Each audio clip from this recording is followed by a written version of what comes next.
Today, we're diving into a question that, let's be honest, probably hits home for a lot of us. Why is it so darn hard to stick with the practices we know are good for us? We're going to look for some answers in a pretty amazing place, an ancient text on yogic practice that feels surprisingly modern. You know the feeling, right? You set out with the absolute best intentions. You're going to meditate, you're going to learn, you're going to grow. But then life happens, you get derailed, and you feel stuck, like there's some invisible wall you keep hitting. Well, what if that wall isn't so invisible after all? Turns out, this is not a new problem. Over 1,000 years ago, people were asking the exact same questions. And this text, the Yogacara Bhumi Shastra, which basically means the discourse on the stages of yogic practice, gives us this incredibly detailed map of the human mind. And a huge part of that map is a guide to all the roadblocks we run into. Okay, so let's get into it. The text starts with a really simple but powerful first step. It asks us to figure out where our struggles are coming from. Is the problem coming from inside you, or is it coming from the world around you? This lays it out perfectly. On one side, you've got the internal stuff. You know, your own intense emotions, your health, things going on inside your body and mind. Then on the other side, you've got the external stuff, a chaotic home life, difficult people, you name it. It's that classic question, is it me or is it my environment? And the text says, hey, it can definitely be both. Now, knowing if an obstacle is internal or external is a great start, but it's still kind of broad, right? To really get a handle on things, we need to know how these obstacles actually function. And this is where the Yogacara Bhumi Shastra gets super helpful, breaking it all down into 3 really precise categories. All right, now we're zooming in. Think of it like going from a world map to a high-resolution satellite image of your own mind. These next 3 obstacles are where we can really start to see what's holding us back. So first up, we have what are called obstacles to application. And the name really says it all. These are the big, fundamental roadblocks that stop you from even getting to the starting line. We're not talking about getting distracted during your meditation. We're talking about things that prevent you from even beginning in the first place. And look at what these are. These are not minor things.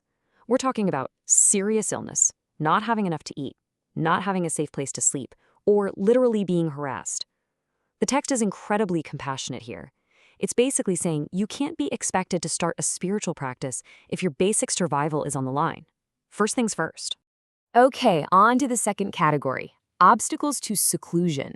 So let's say your basic needs are met and you're safe, but you just can't seem to disconnect. You can't find that quiet space, either physically in the world or, and this is the big one, inside your own head. Wow. Does this sound familiar or what? I mean, this list could have been written yesterday. Attachment to busyness is practically a modern-day virtue. Attachment to excessive talk, hello, social media, and worldly amusements are literally in our pocket 24/7. This ancient text absolutely nails this deep-seated restlessness we all feel, this attachment to noise that keeps us from finding any inner quiet. And that brings us to the third and most subtle obstacle, obstacles to tranquility. So imagine you've overcome the first 2. You're safe, you're healthy, you've put your phone away and carved out some quiet time. But the moment you sit down, your own mind starts the chaos. These are the obstacles that directly mess with the 2 pillars of meditation, developing calm, or samatha, and gaining clear insight, known as vipassana.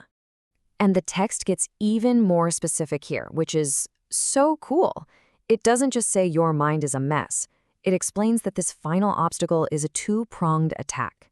One part stops you from settling down, and the other part stops you from seeing things clearly. So just look at this breakdown. To get that sense of calm, you have to fight against laxity, a kind of mental sloppiness or just not caring, and you need to be in a decent environment. But to get real insight, you have to tackle something way deeper, arrogance and that restless, scattered mind. So a dull mind blocks calm, but a big ego and a hyperactive mind, they block wisdom itself. Let's dig into this idea of arrogance for a second, because it's so important. The text points out exactly where this ego trip comes from. You can get proud of your family name, your bank account, how you look, or how smart you think you are. And that very pride, that feeling of I've got this all figured out, becomes the single biggest wall preventing you from having any genuine breakthrough. Okay, so we've just laid out this incredibly detailed map of all the things that can go wrong. And you might be thinking, great, now I just feel overwhelmed. But hold on. The point of a map isn't to scare you about all the dead ends. It's to show you the way through. The text doesn't just leave us with the problems.